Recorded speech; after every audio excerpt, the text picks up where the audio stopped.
Sebelum kalian menonton video ini, alangkah baiknya kalian mengklik tombol subscribe terlebih dahulu dan tekan tombol lonceng sapinya. Video ini dibuat berdasarkan hasil survei di tempatnya, dan apabila ada perbedaan cerita dalam sejarahnya, harap dimaklumi apa adanya, karena setiap daerah memiliki cerita yang berbeda meskipun dalam satu tokoh yang sama.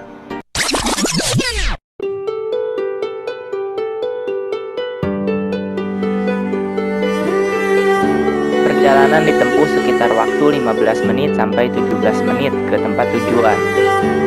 Dan ini adalah gerbang utama dari makam Ki Bagus Rangin.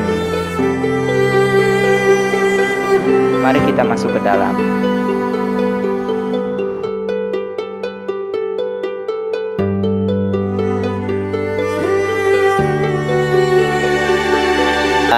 Saya saat ini juga sebagai juru kunci atau sebagai ketua di makam Ki Bagus Rangin, Dusun Ciampel RT 01 RW 01 Desa Sindang Mulia, Kecamatan Kutawaluya, Karawang. Saya akan menerangkan sedikit sejarah silsilah Ki Bagus Rangin.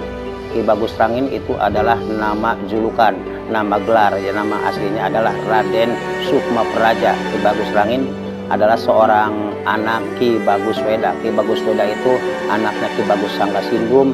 Ki Bagus Sanggasindum anaknya Ki Bagus Arsitem dari Sumber.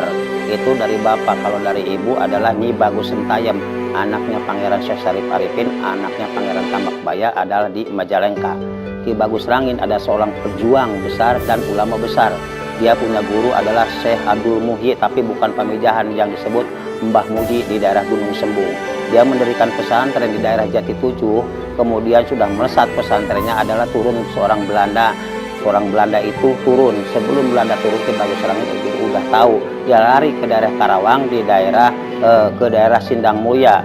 Lalu dia diuber sama Belanda, dia lari lagi ke Jati Tujuh. Ada karena yang mengetahui Ki Bagus Rangin itu salah satu adalah santrinya yang tidak tahu namanya sebagai mata-mata Belanda. Jadi Ki Bagus Rangin di mana adanya, yang ngasih tahu adalah sebagai santrinya itu, yang masuk ke Belanda ada sebagai mata-mata. Lalu karena Ki Bagus Rangin seorang ulama, kalau mau ngebinasa seorang santrinya merasa kasihan, karena Ki Bagus Rangin itu adalah masuk raganya ke santri tersebut. Nah, persis mukanya santri itu adalah seperti muka Ki Bagus Rangin. Nah, lalu santri Ki Bagus Rangin itu dipenggal kepalanya sama Belanda. Belanda sudah merasa senang karena Ki Bagus Rangin sudah tiada. Padahal yang sebenarnya Ki Bagus Rangin masih ada, karena itu yang dipenggal kepalanya adalah seorang santrinya. Lalu ada kabar lagi Ki Bagus Rangin masih ada. Belanda turun lagi, dia lari lagi ke Karawang. Ki Bagus Rangin karena orang perjuang, seorang ulama, dia licik. Terus dia adalah lari lagi ke pesantren, turun lagi Belanda, baru dia dipenggal kepalanya. Yang sepotong makamnya di Jati Tujuh, yang sepotong lagi yang dari atas sampai kepala adalah di daerah Ciampel atau di Desa Sindang Mulia. Nah, di situ baru Belanda udah merasa senang, balik lagi ke Bagus Rangin wujud kembali, karena dia punya ajian, kalau kita bahasa orang tua dulu, rawe rontek apa. Nah, dia wujud lagi, Belanda turun lagi, baru dia adalah dirantai, diseret, dibawa ke daerah Tanjung Pura, lalu dia lempar ke Kali Citarum. Nah, lalu dia nyangkat, ya, dia nyangkut di pohon rengas yang bengkok. Nah, dia hanjat ke daratan. Dia bilang sampai sekarang katanya menurut silsilah ada nama rengas dengklok itu bekas Ki Bagus Rangin nyangkut di pohon rengas yang bengkok, jadi namanya rengas dengklok. Dia pakai perahu ke tempat semula, ke Desa Sindang Mulia. Lalu ada satu tandanya adalah pohon kosambi, itu adalah sebagian dayung daripada perahu.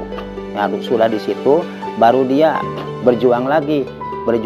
Ada seorang perempuan katanya yang dari Subang, namanya Mak Uyut Oneng, menikah dengan dia tapi nggak punya keturunan. Lalu dia udah menikah, ditinggalkan lagi sama Ki Bagus Rangin, mau berjuang.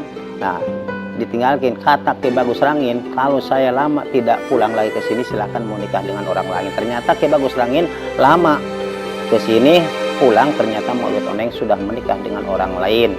Nah, terus Ki Bagus Rangin adalah pergi lagi, tapi seorang istri yang Mak Uyut Oneng itu adalah berkata pengen kenangan. Udah, kata Ki Bagus Rangin, kalau mau kenangan saya simpan di sini satu bendanya sampai sekarang di dalam makam ada seperti benda-benda bambu, kain atau ikat. Dan juga dulu Ki Bagus Serangin adalah seorang pejuang ulama, tapi rambutnya gondrong, rambutnya dipotong sama jarinya dia, terus disimpan sampai sekarang ada rambutnya di dalam makam. Makanya itu yang sebagai satu karomah. Ya, terus Ki Bagus Serangin beberapa tahun di sini dia mau mandi, bikin sumur, adalah itu yang disebut sumur karomah atau sumur awisan, sampai sekarang masih ada. Bahkan sudah pernah diaruk sama orang sini, paginya diaruk itu diuruk, sorenya orang yang menguruk sumur itu adalah tidak melihat matanya. Nah, dia udah nyariat ke sana kemari, habis sekian juta, ada yang datang di dalam impian katanya sumur itu pengen digali lagi. Ternyata udah digali lagi, paginya digali, sorenya orang tersebut adalah melihat lagi matanya.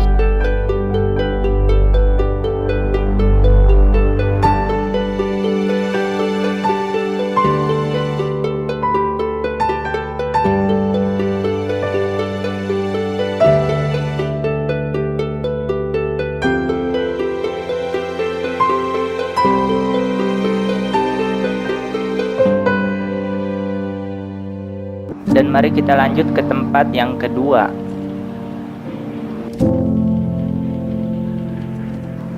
Nah, pada saat kalian sudah menemukan masjid ini, kalian tinggal masuk aja ke samping masjidnya yang ada di sebelah sini.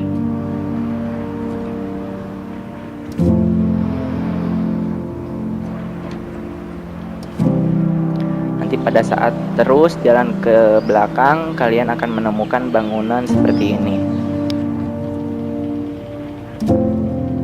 Dan pada saat tiba sih suasananya sepi banget, masih asri dan juga banyak pepohonan-pepohonan, dan tapi sayangnya tidak ada warga satupun yang berada di sini. Dan pada saat bertanya kepada warga yang berada di luar kawasan ini, mereka nggak tahu sejarahnya.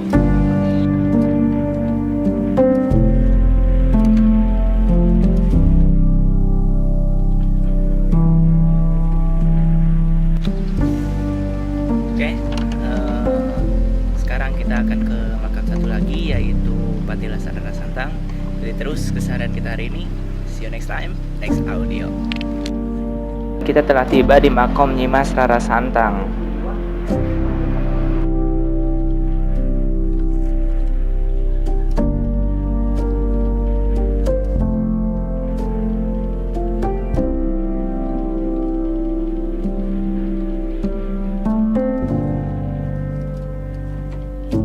Singkatan sedikit cerita dari Nyi Mas Rara Santang.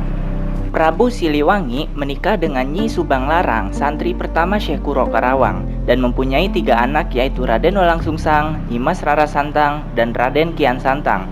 Dan Nyi Mas Rara Santang menikah dengan Sultan atau Gubernur Mesir atau Syarif Abdullah, dan mempunyai anak, yaitu Syarif Hidayatullah atau Sunan Gunung Jati.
Kadang kita harus luangin waktu buat diri sendiri dan berhenti sejenak memikirkan semua pekerjaan dan omongan-omongan orang lain tentang kita, supaya kita bisa lebih bersyukur atas apa yang telah Allah berikan kepada kita.